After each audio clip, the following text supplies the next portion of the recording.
It's time for another episode of Gimme Some Torah. Does anyone know a good orthodontist, maybe?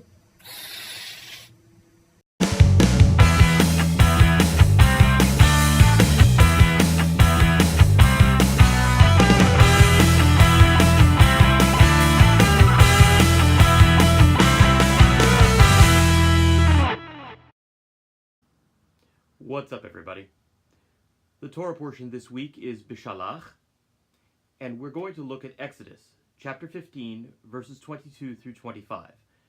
God and Moses have just secured Israel's freedom by drowning their Egyptian pursuers in the Sea of Reeds. And now, our ancestors begin the search for water.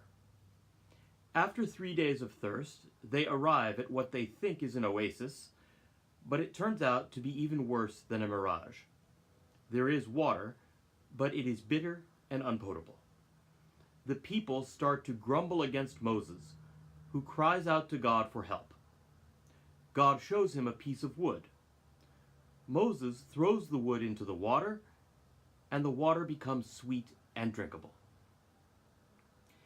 This story is very similar to one that we find in Melachim Bet, 2 Kings chapter 2, where the prophet Elisha miraculously sweetens the waters of Jericho with a dishful of salt.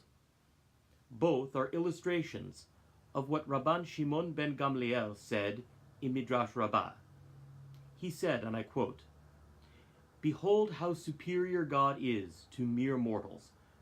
A human being uses sweet things to remove bitterness. God, in contrast, can use bitter things to remove bitterness." End quote. That is what happened in both this week's Torah portion and in the second miracle that Elisha performed. Bitter, or bad-tasting water, was paradoxically rendered drinkable with the addition of even more bitterness. Now, both of these miracles teach us something very important for our everyday lives. Just as God used bitter wood to heal the bitter waters in the Bible, God sometimes removes the emotional pain in our lives by giving us even more emotional pain. Now, you might well ask, how is that possible? That makes no sense.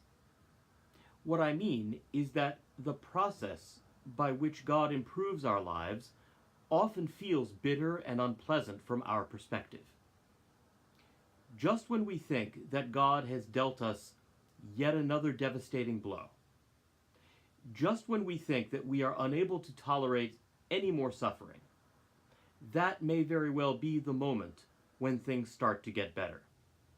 Healing, especially in the emotional sense, sometimes feels quite painful. We simply need to have the patience to recognize what is happening. That is why the authentic flavor of our human existence is bittersweet. And that's all for now.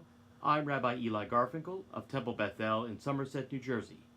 Check back soon for another episode of Gimme Some Torah.